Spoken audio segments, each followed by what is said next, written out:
Hey, how's it going? I'm Dan Fradenburgh, and I'm a commercial real estate guy, and I'm joined with my friend Shane Cook. How you doing today, Shane? Fantastic, Dan. Thanks.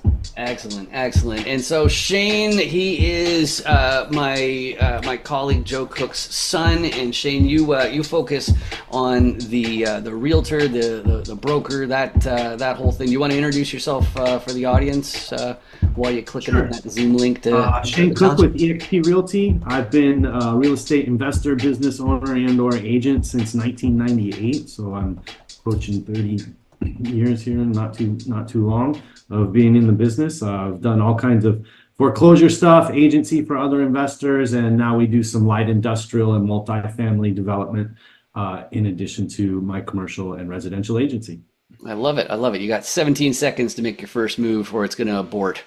Am I white? Yes, you're white.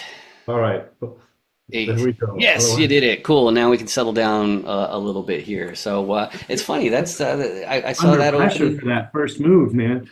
Yeah, yeah. It's tough when you're on a podcast, and it was. I get that it's a really strange idea throwing these on here. I need to share my window here. This is what's going on, so everybody in the audience can see. But yeah, it's this game here. I thought that I thought it had something to do with being smart, but it doesn't apparently. It seems that experience is the secret sauce. It's the more you play, you're going to pick up more strategies that people have for peculiar openings and all that kind of stuff. But you're down in Phoenix. I'm on the internet and also Canada at the same time. It's how's the weather? It's screeching I think it hot. might crack 100 today. It might crack 100 today. It's going to be high 90s, probably. All right, all right. And so, where do you stand as a long-term resident out there? Bobby Hill, I think. What was it, Arizona or was it New Mexico that he was describing as an affront to the Lord and that I'm humans? not familiar with that. Okay, yeah, the King of the Hill. He went to some place and he was Oh, commenting on some. King of Yeah, the King of the Hill, exactly. I like that reference, though. Exactly.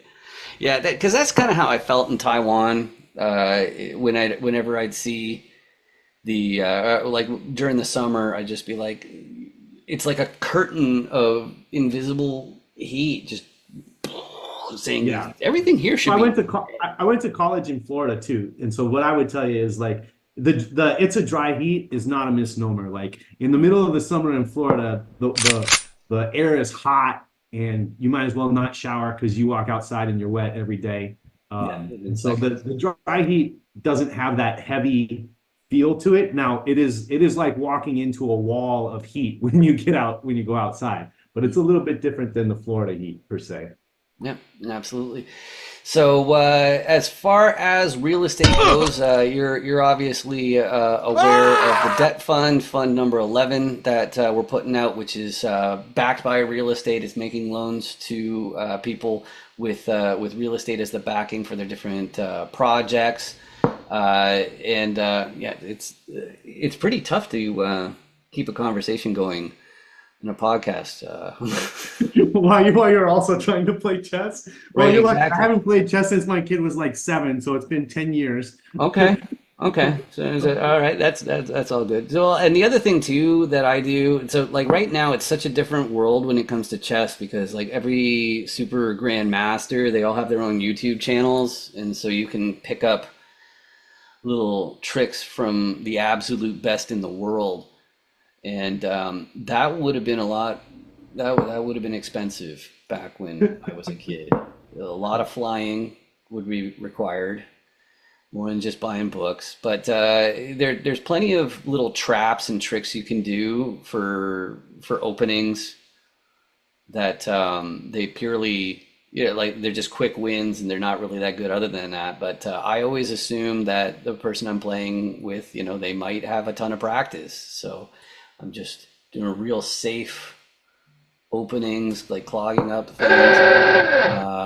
One thing that's kind of fun that we have though on this show is oh, that wouldn't be covered if I do that. Is you can't hear them as we're playing, but there are these very graphic sounding sound effects that our friends in the audience can hear, Okay. such as the distinct sound of a person getting hit in the face with a shovel, for when there's a capture, things like that. And the one that I think people are going to be afraid of is the dun dun dun, which is in the tip off to everybody that a blunder has occurred. As But we in, can't hear those, so I can't tell when I've made a blunder according to the computer. right, exactly, and that definitely makes it a little bit more difficult to figure out how we're doing, right? But that's part of the fun. You know, I think I'll do this. So are you enjoying the fundraise? How's that? How are you guys doing there? Yeah, it's really exciting. It's one of the things that I enjoy most about working with your dad is that I think he, in a lot of ways, is an entrepreneur's entrepreneur, in the sense that entrepreneurs realize that if you're looking for ideal, like, you know, like the perfect situation, it's not going to happen. So just don't even bother. You know, it's like expect that there's going to be problems. Expect, you know, like he says, the deals with hair on them, right? Yeah. And I guess the more like the bigger one that's coming up for me personally is I love how he calls the other activities, he calls them distractions. Yeah. You know, he says, what kind of distractions do you have right now?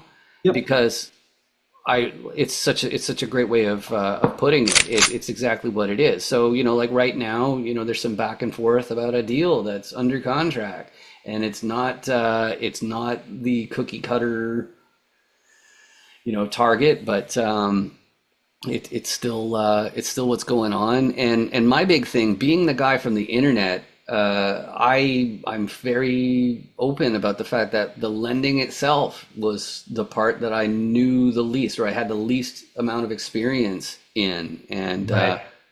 being able to learn from someone like Joe I'm so grateful. It's just mind blowing. That's kind of interesting, but I'm still going to do this. Okay, so now that's okay. So that one. So there you go. All right. So while I'm thinking of the next thing to do on, yeah, that wouldn't be. I've had Yeah. the benefit of learning from that knowledge my entire professional life. So Yeah.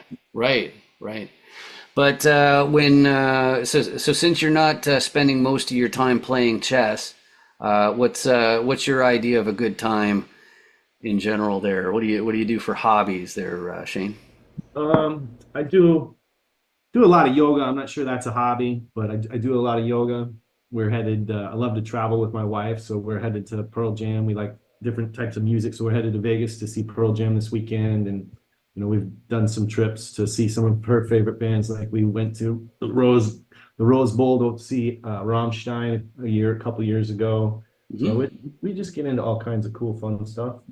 Cool. Yeah, I got a friend who lives right by the Rose Bowl. I should introduce you to her. She coaches capital raisers and does some capital raising herself.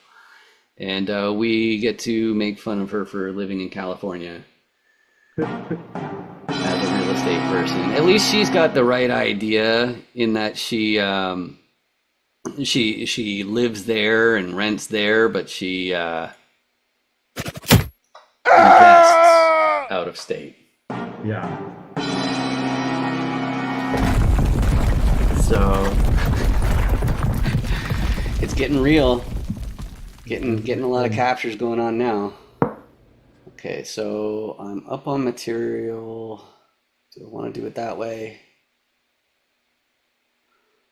Oh, actually, I think we just heard a dun dun dun because of that rook. Because I made that mistake. Okay, Now I'm so just running. that's not. Oh, and this was hanging. But actually, it was okay because you were in check anyway. So I'll just take this pawn. But yeah, I'm quite clear about the fact that this whole idea of playing chess with commercial real estate, we get a lot of pragmatists in real estate, I find.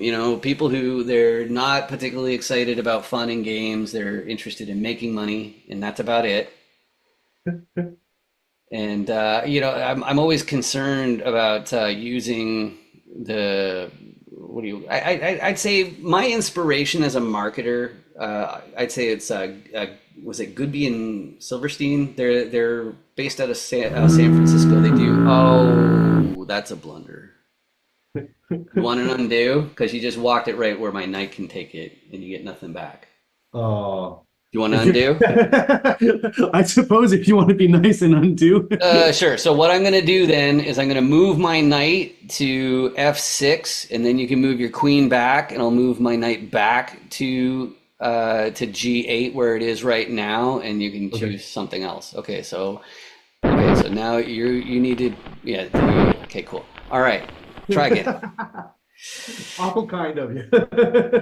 Yeah. So I guess part of what I'm doing, like by allowing undos, part of what I'm up to is showing people how I play this game with my family, which is that we're aware that any kind of game like this, if you make a critical error, it makes sense that you're gonna lose. So like all the fun of it is just immediately gone when that happens. So doesn't it make more sense to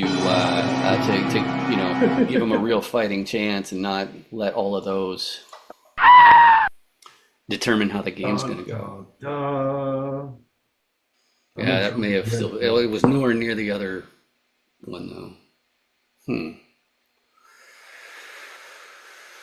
Let's do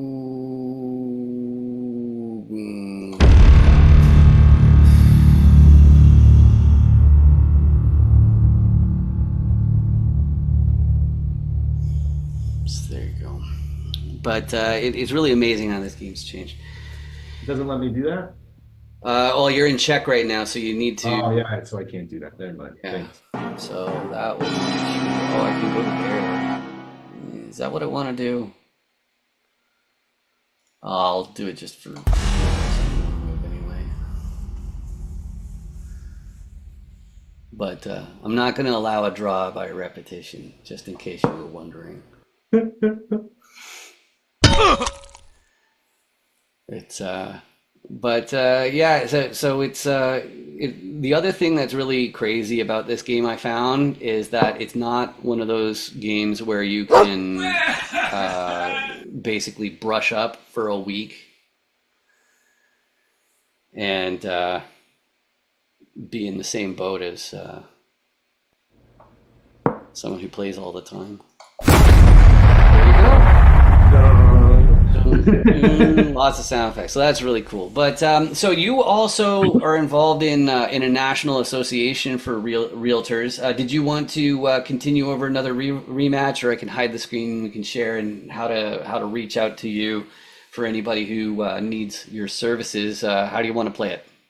We can do a rematch and keep going. This cool. This two things at once is stressing my left and right brain hemispheres. So right, exactly. I can feel it going on. Oh yeah, exactly. Lots of wheels turning at the same time. There should be a little pop-up. I think it's in the bottom right-hand corner. You'll see a little thing with a red 1 on it, asking for the rematch. It should be somewhere on your screen there. Oh, there you go. We got it. Okay, cool. And I'm white this time. Cool. Yeah, so, I serve at the local, state, and national level. I'm the state treasurer. And I'm on a couple of committees at the national level, and then I do professional standards hearings at the local level. So I'm pretty active in the different associations. Right on. And so one of the first things that you'll frequently see gurus, mentors, and things like that mention when they're teaching newbies to get into the space is get relationships with brokers. Yeah, and make sure that you seem credible to them. And I think that's a nice little tidbit that you can share because you don't have a horse in the race.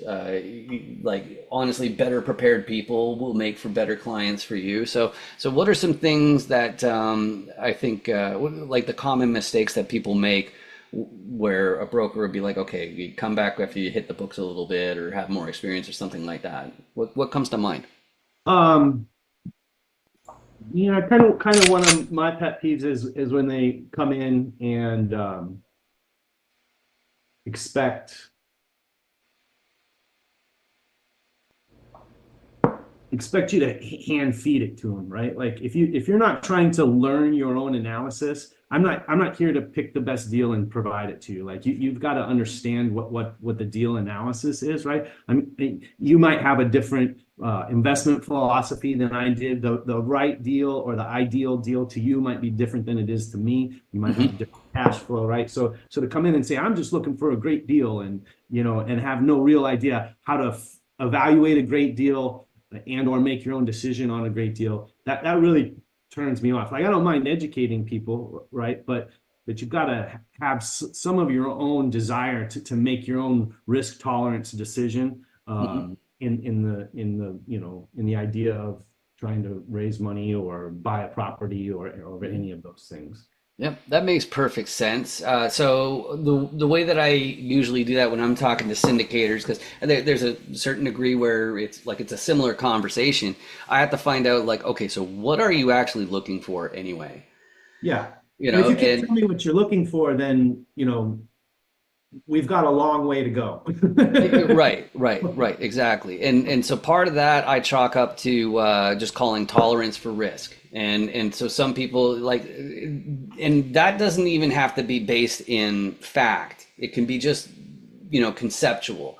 I saw this great article this week on LinkedIn where somebody was saying that cost per door, I'm going to paraphrase, they were basically saying it's not a very useful metric.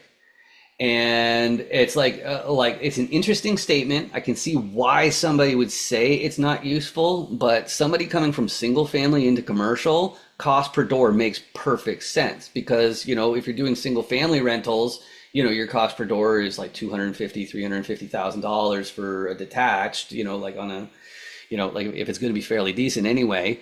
And with an apartment complex, it could be 50,000 a door, it could be 60,000 a door, and so that way you're distributing your risk among more residents.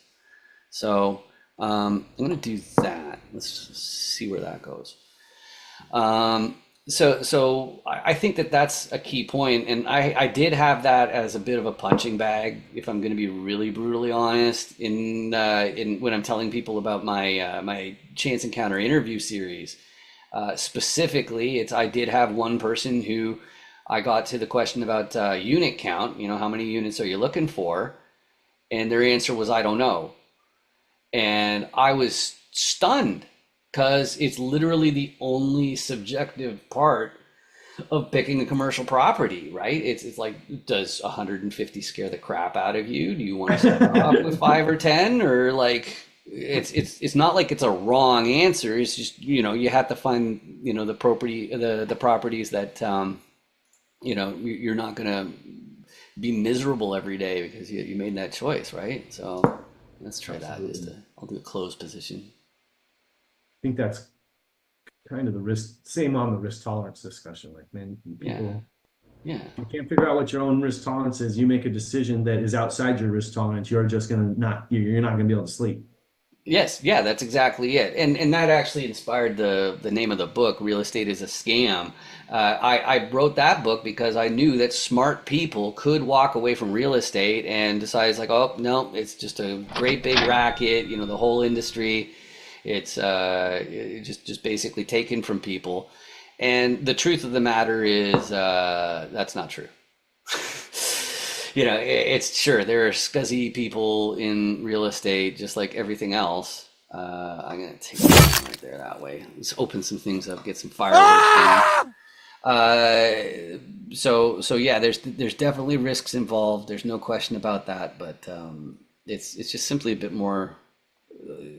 It I don't like it when somebody's actually doing the right things and ends up getting destroyed in the market as a result.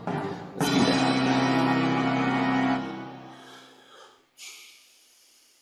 And that's just a pure points of material thing. I probably should leave that alone and do like a pawn rush on your king side instead, but it's like your knight has nowhere to go.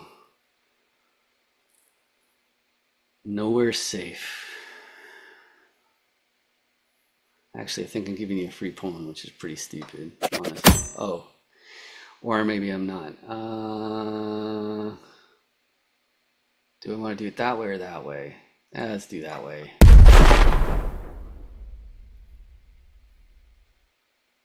But the other thing I'm enjoying so far, so now I'm not at a dozen episodes yet, but we're getting close. My big thing is I like how if the game fills in the blanks of the interviews. My basic goal is, in the past, my podcasts have always more or less required the audience's complete attention. Yeah. Whereas this, I think if you're going to be doing online content, I think the ideal situation is to be played in the background while somebody is going about their day. So while you're doing your emails, while you're, making your calls or whatever, in between, just having something like this, a little chess game where some conversation about chess is going on. I think we hit people's comfort zone really, really quickly over these games. Like, I think you let your guard down more than you do in other podcasts, and it ends up being two friends talking to each other very quickly. But I'm not convinced there's really much to say on that. Got my rook.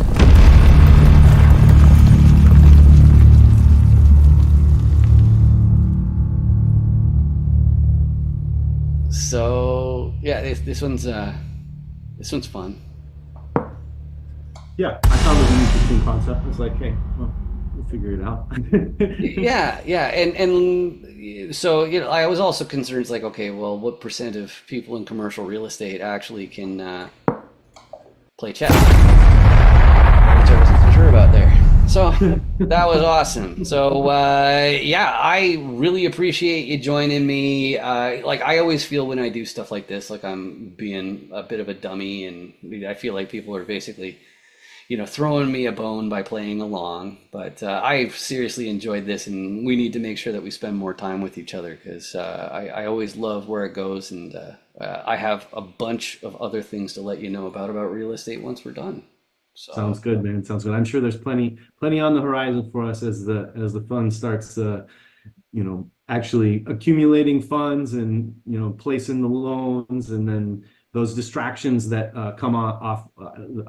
We also call them strategic byproducts.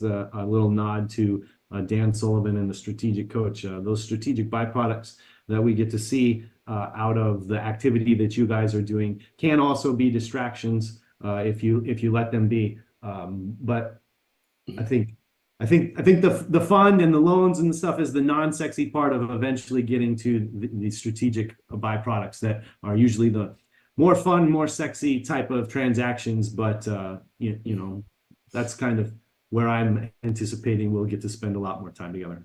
Right on, right on. Yeah, me personally, like I the reason why I don't seem to have too strong of an opinion of what we're doing is, like, if the bills are being paid, if we're doing business, if things are happening, like everything's on the up and up, that's all it takes for me to be happy. Because I've just seen it, like, you could not do what you don't want to do and make absolutely no money. And that's not really an option, I personally think. But anyway, I need to say goodbye to everybody in the audience. Please do, if you want to do me a solid, if you enjoy these episodes, you want to see more of them, you can hit the subscribe button that's just down there. I want people to do it so YouTube starts to pay for these videos instead of me. And It's like you're getting closer. Exactly. We're getting closer all the time. It's really, really exciting stuff. But thanks a lot. You can connect with me on LinkedIn. Shane, I know you're active on LinkedIn as well, but is there a website or something that's better for you? AZ Commercial Referrals is one of my websites, but LinkedIn and Facebook I'm both very active on, and you can find me just about anywhere. Google Shane Cook, Arizona Commercial Realtor, and I pop up. Beautiful. I love it. Thanks a lot. See you again next time. Does nothing but put more money in the pot. Right. If we talk about just the investor side, I mean, Shane talked about the sponsor side a little bit. I'll talk about the investor side. Okay, so you want the most money in terms of return with the least risk. All right, you want to do it yourself, you can go get 13 or 14%. You're going to do all the underwriting, it's not going to be passive. If you bet, probably not. I think I'd have to bet at least 2,500 before they fold. And the pot is 4,000. 4,000. Yeah, I think you're right, but I'd rather just check. Okay. First position, you have the right of collection and the right of foreclosure or sheriff's sale, well, wherever you're at.